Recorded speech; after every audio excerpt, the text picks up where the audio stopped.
I guess it's a floor, you could call it, a 10% tariff, even with countries where we have a trade surplus. And by the way, this formula that the administration used to assign this so-called reciprocal tariff it just seems so arbitrary. I mean, where did that formula come from?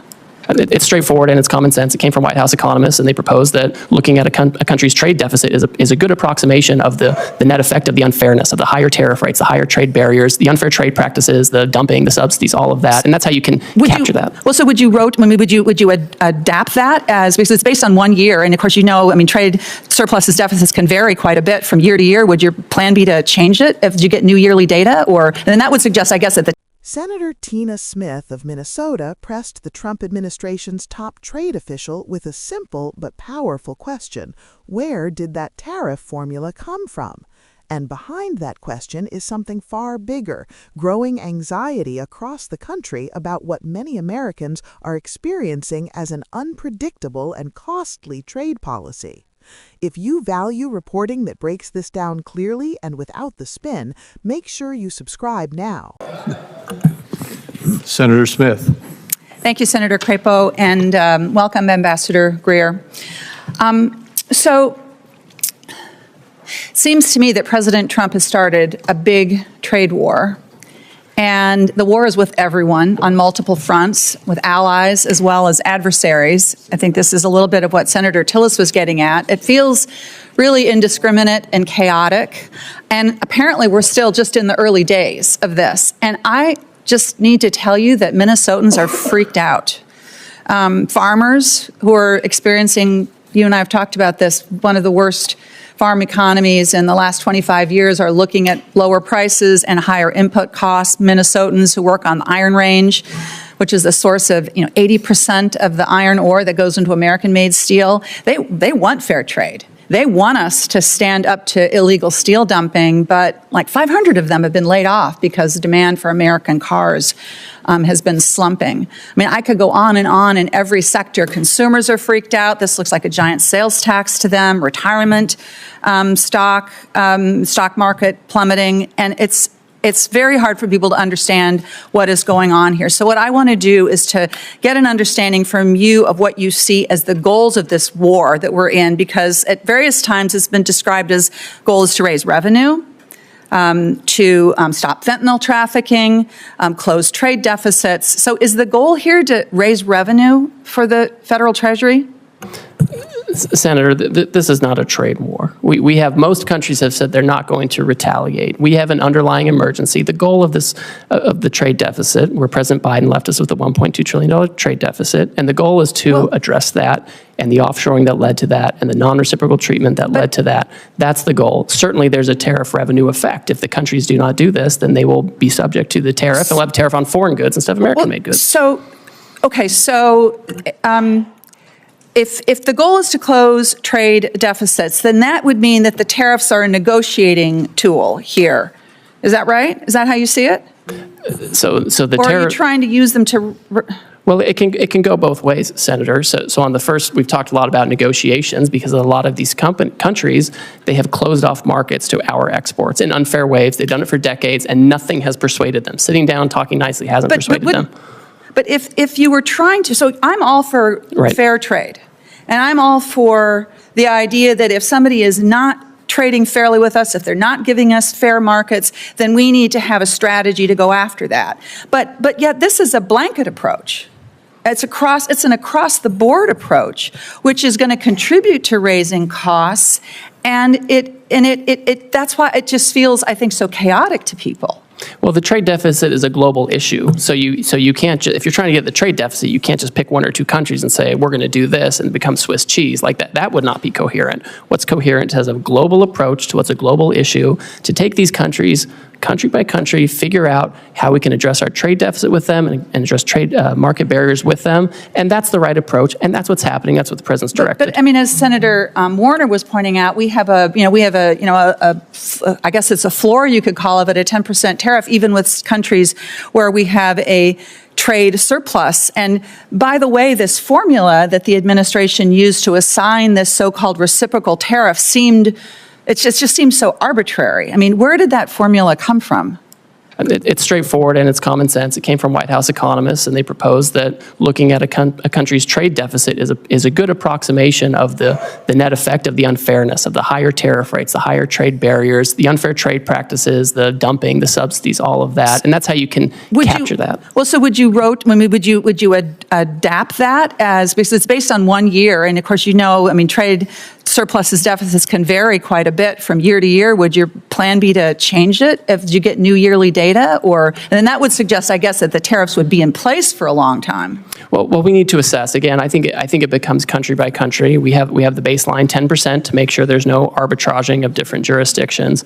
And all these countries that are subject to the highest rates, most of them have already come to talk to us about how to get it down. We have to take this step by step. We have to take it country by country to address these issues. The status quo just won't work anymore, and we can't do it piecemeal. I'm not arguing for the status quo, Ambassador. I'm not arguing for the status quo, but I am questioning the rationality of this policy that is it's so chaotic, and it seems so arbitrary.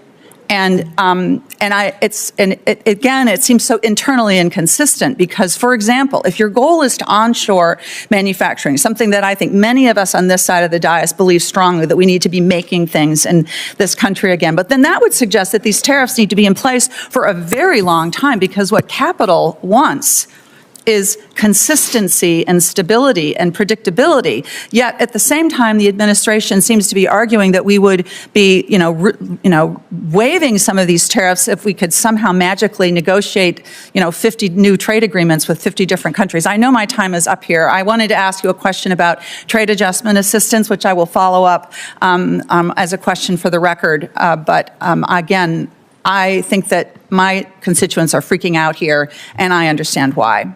Thank you. Senator Lujan. Thank you, Mr. Chairman. Thanks for holding this hearing. Now, Mr. Greer, it's been less than a week since President Trump started this. Smith opened by laying out the human impact she says she is seeing back home.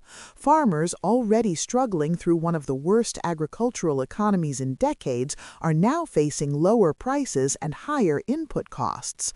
Workers on Minnesota's Iron Range, which supplies roughly 80% of the iron ore used in American-made steel, want strong action against unfair foreign dumping, but hundreds of them have already been laid off as demand for American cars slows. Consumers, she said, are watching prices rise and their retirement accounts fall, and many see these tariffs as a giant hidden sales tax. Her central concern was not just that tariffs exist, but that they appear broad, sweeping, and chaotic. Smith argued that the administration seems to be fighting a trade war on multiple fronts at once, hitting allies and adversaries alike, without a clearly articulated end goal. And she wanted to know exactly what problem the administration is trying to solve. Ambassador Jamieson Greer, the U.S. trade representative, rejected the idea that the United States is in a trade war. He argued that most countries have not retaliated, and that the real issue is what he described as a national emergency driven by massive trade deficits. Greer pointed to a roughly $1.2 trillion trade deficit and said the administration's goal is to reverse decades of offshoring and non-reciprocal trade practices that he says hollowed out American manufacturing. Smith pressed further, asking whether tariffs are primarily a negotiating tool.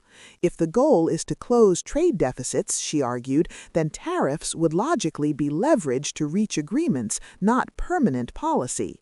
Greer responded that tariffs can serve both purposes, forcing countries to open markets that have been closed to U.S. exports for decades, while also generating revenue if those countries refuse to change their behavior. But Smith wasn't satisfied. She made clear that she supports fair trade and standing up to countries that cheat. Her concern was the blanket approach, a system that applies tariffs across the board rather than targeting specific unfair practices. practices. To many Americans, she said, that approach feels arbitrary and destabilizing, driving up costs without clear direction. Greer defended the strategy by saying the trade deficit is a global problem and requires a global response. Targeting only a few countries, he argued, would create loopholes and undermine the policy. The administration's approach, he said, is to start with a global baseline and then negotiate country by country to reduce barriers and deficits. That led Smith to one of the most pointed moments of the exchange. Even countries where the United States runs a trade surplus are subject to a baseline 10% tariff, and the so-called reciprocal tariff rates, she noted, appear to be based on a formula that many economists and lawmakers find opaque at best. Where did that formula come from? Greer said it was developed by White House economists and described it as common sense. According to him, a country's trade deficit with the United States is used as a rough proxy for the combined effect of tariffs, trade barriers, subsidies, dumping, and other unfair practices. In other words, the size of the deficit is treated as a summary measure of unfairness. But Smith returned to the core contradiction she sees. On one hand, the administration says tariffs must stay in place long enough to encourage companies to invest billions in domestic manufacturing. On the other, it suggests tariffs could be lifted quickly if dozens of new trade agreements are reached.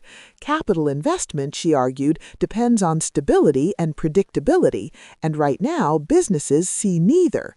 For viewers at home, here is why this exchange matters. Trade policy is not abstract. It affects food prices, car prices, retirement savings, and whether factories open or close. Senator Smith's questioning exposed a tension at the heart of the administration's approach between using tariffs as temporary leverage and relying on them as long-term industrial policy. When those goals blur together, uncertainty fills the gap, and uncertainty is often what hurts working families and small businesses the most. If you want continued coverage that explains what these policies really mean for your wallet and your job, subscribe now. We will keep breaking down what happens next and who pays the price.